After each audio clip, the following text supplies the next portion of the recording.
ഭൂരിപക്ഷ ന്യൂനപക്ഷ വർഗീയതകളുടെ പൊതുശത്രു ഇടതുപക്ഷവും സി പി ഐ എമ്മുമാണ് എന്നതിൻ്റെ ഏറ്റവും ഉറച്ച ദൃഷ്ടാന്തമായിരുന്നു തരിഗാമിക്കെതിരെയുള്ള അവിശുദ്ധ രാഷ്ട്രീയ കൂട്ടുകെട്ട്. തരിഗാമിയുടെ വിജയം മറ്റാരേക്കാളും ജമായത്തെ ഇസ്ലാമിക്കേറ്റ തിരിച്ചടി കൂടിയായിരുന്നു. ഇവിടെ ജമായത്തെ ഇസ്ലാമിയെയും BJPയെയും ഒരുപോലെ സന്തോഷിപ്പിച്ച് കൂടെ നിർത്താനാണ് UDF ശ്രമിക്കുന്നത്. അതിനെതിരെ അവരുടെ അണികളിൽ തന്നെ ഉയരുന്ന എതിർപ്പുകൾക്ക് അവർ ചെവി കൊടുക്കുന്നുമില്ല. എങ്ങനെയും 4 വോട്ട് സമ്പാദിക്കാനാകുമോ? ആ ഒറ്റ അജണ്ടയിൽ നാടിൻ്റെ സമാധാനവും മതനിരപേക്ഷ പാരമ്പര്യവും പണയം വെക്കുകയാണ് UDF ചെയ്യുന്നത്. അതിന് ഇന്ത്യൻ യൂണിയൻ മുസ്ലിം ലീഗ് അവരുടെ അണികളിൽ മഹാഭൂരിഭാഗം ഇതിനെല്ലാം എതിരാണെങ്കിലും കുടപിടിച്ച് നിൽക്കുകയും ചെയ്യുന്നു. ഇതാണ് കാണാൻ കഴിയുന്നത്.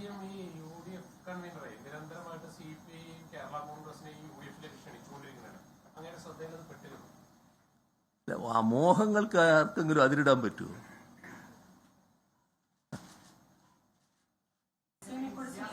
സുപ്രീം കോടതി വാർത്ത വന്നിട്ടുണ്ട്. KTU ഡിജിറ്റൽ സർവകലാശാലയുടെ സ്ഥിര VC നിയമനം സംബന്ധിച്ച് ഗവർണർ നിയമിച്ചില്ലെങ്കിൽ സുപ്രീം കോടതി നിയമന തീരുമാനമെടുക്കും. ഗവർണറും സർക്കാരും സമവായത്തിലെത്തണം. ഗവർണർ നിയമിച്ചില്ലെങ്കിൽ കോടതി നിയമിക്കും എന്നാണ് ഇപ്പോൾ അറിയിച്ചിരിക്കുന്നത്. അതെ, എന്താ അതിന്റെ മറ്റു വിശദാംശങ്ങൾ മനസ്സിലാക്കണമല്ലോ. എനിക്കിപ്പോൾ പറയാൻ കഴിയില്ല. മനസ്സിലാക്കാം. പ്രതിപക്ഷ നേതാവ് രാഹുൽ വിഷയത്തിൽ ഇന്ന് വീണ്ടും ഒരു അഭിപ്രായം പറഞ്ഞിട്ടുണ്ട്. രാഹുലിനെ അറസ്റ്റ് ചെയ്യാൻ സർക്കാർ ബോധപൂർവം വൈകിക്കുന്നതാണ്. തെരഞ്ഞെടുപ്പ് വഴി വിഷയം സജീവമാക്കുകയും ശബരിമല വിഷയത്തിൽ നിന്നും ശ്രദ്ധ മാറ്റുവാനായിട്ടുള്ള സർക്കാരിന്റെ തന്ത്രമാണ് ഈ അറസ്റ്റ് വൈകിപ്പിക്കൽ എന്നാണ് പ്രതിപക്ഷ നേതാവ് പറയുന്നത്. അതിലൊരു കാര്യം മാത്രമേ പറയാനുള്ളൂ. അങ്ങക്ക് അറിയായിരിക്കുമല്ലോ എവിടെയാണുള്ളതെന്ന്. അതൊന്ന് പറഞ്ഞാൽ മതി. അതവർ നേരെ പോയിട്ട് പിടിച്ചോളൂ. ഒരു പ്രശ്നവുമില്ല. പ്രതിപക്ഷ നേതാവ് ഉൾപ്പെടെയുള്ള കോൺഗ്രസ് നേതാക്കൾ രാഹുലിനെ ഒളിപ്പിച്ച് വെക്കുന്നു. ഈ പറഞ്ഞത് കൊണ്ട് പറയുകയാണ് ഞാൻ. അങ്ങക്ക് അറിയാമെന്ന് വെച്ചാൽ കോൺഗ്രസിന്റെ അറിവോടുകൂടിയാണല്ലോ എന്നാണ് ഞാൻ ഉദ്ദേശിക്കുന്നത്. VD സതീശൻ എന്ന ഒരു വ്യക്തിക്ക് അറിയോ എന്നുള്ളതല്ല, കോൺഗ്രസിന്റെ അറിവോടുകൂടിയാണ് അദ്ദേഹത്തെ സംരക്ഷിച്ചിട്ടുണ്ടാവുക.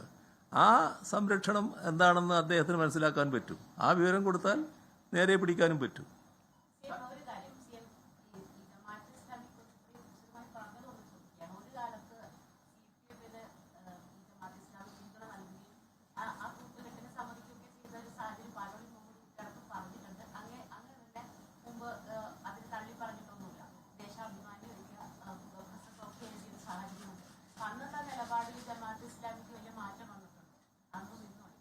അതായത് ഒരു കാലത്ത് ജമാഅത്തെ ഇസ്ലാമി സ്ഥാനാർത്ഥിയെ നോക്കി വോട്ട് കൊടുക്കാൻ പറയുന്നൊരു കാലമുണ്ടായിരുന്നു. അങ്ങനെയാണല്ലോ MB ഗംഗാധരനും TK ഹംസയും മത്സരിച്ചപ്പോൾ MB Gangadharan vote കൊടുക്കാൻ ജമാഅത്തെ ഇസ്ലാമി തീരുമാനിച്ചത്. ആ 2 സ്ഥാനാർത്ഥികളിൽ ഏറ്റവും പരമയോഗ്യൻ MB ഗംഗാധരനാണ് എന്ന് ജമാഅത്തെ ഇസ്ലാമി മനസ്സിലാക്കി. അങ്ങനെയാണ് MB ഗംഗാധരന് വോട്ട് കൊടുക്കാൻ ജമാഅത്തെ ഇസ്ലാമി തീരുമാനിക്കുന്നത്. അതായത് എല്ലാ ഘട്ടത്തിലും UDFന് അനുകൂലമായിട്ടുള്ള നിലപാട് സ്വീകരിക്കുമ്പോൾ അത്യപൂർവം ചിലയിടങ്ങളിൽ ചിലപ്പോൾ ആ സന്ദർഭത്തിൽ ഇടതുപക്ഷ ജനാധിപത്യ മുന്നണിയുടെ സ്ഥാനാർത്ഥിക്ക് എവിടെയെങ്കിലും പിന്തുണ നൽകിയിട്ടുണ്ടാവും. പക്ഷേ പൊന്നാനി പോലൊരു മണ്ഡലത്തിൽ മത്സരിക്കുമ്പോൾ പോലും അങ്ങനെയൊരു നിലപാട് സ്വീകരിക്കാൻ LDFന് പിന്തുണ നൽകാൻ ജമാഅത്തെ ഇസ്ലാമിക്ക് മനസ്സ് വന്നില്ല എന്നുള്ളത് നമ്മൾ കാണണം. അപ്പോൾ അവരുടെ മുഖം രക്ഷിക്കാൻ വേണ്ടി പറയുന്ന ഒരു ന്യായം മാത്രമാണിത്.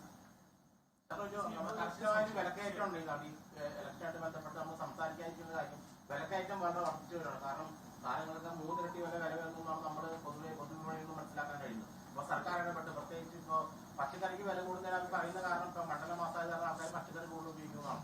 അപ്പൊ അത്തരം കാര്യങ്ങൾ ഈ വിലക്കയറ്റം നമ്മൾ ശ്രദ്ധിക്കാതെ പോവാണ് ഈ രാഷ്ട്രീയപരമായ ഇത്തരം ഈ ചർച്ചകൾക്കിടയിൽ. അപ്പം സർക്കാരിന്റെ ഒരു ഇടപെടൽ അക്കാര്യത്തിലുണ്ടെങ്കിൽ വലിയ ഉപകാരമായിട്ട് നോക്കുന്നു. സർക്കാർ എല്ലാ കാലത്തും ഇത്തരം കാര്യങ്ങളിൽ ഇടപെട്ടുകൊണ്ടിരിക്കുകയാണല്ലോ. അതാണല്ലോ പൊതുവിതരണ രംഗം വളരെ ശക്തിപ്പെടുത്തുന്നത്.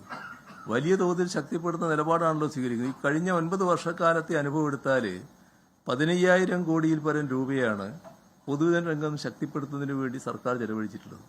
അപ്പോൾ അത് തുറന്നുകൊണ്ടേയിരിക്കും. അതിലൊരു യാതൊരു ആശങ്കയും ഉണ്ടാകേണ്ടതായിട്ട്. ലോകത്തെവിടെയായാലും ഏത് സമയത്തും 24 വാർത്തകളും ഓഗ്മെന്റഡ് റിയാലിറ്റി പാക്കേജുകളും എക്സ്പ്ലെയിനറുകളും വിശദമായി കാണാൻ ഞങ്ങളുടെ യൂട്യൂബ് ചാനൽ നിങ്ങൾക്ക് സബ്സ്ക്രൈബ് ചെയ്യാം.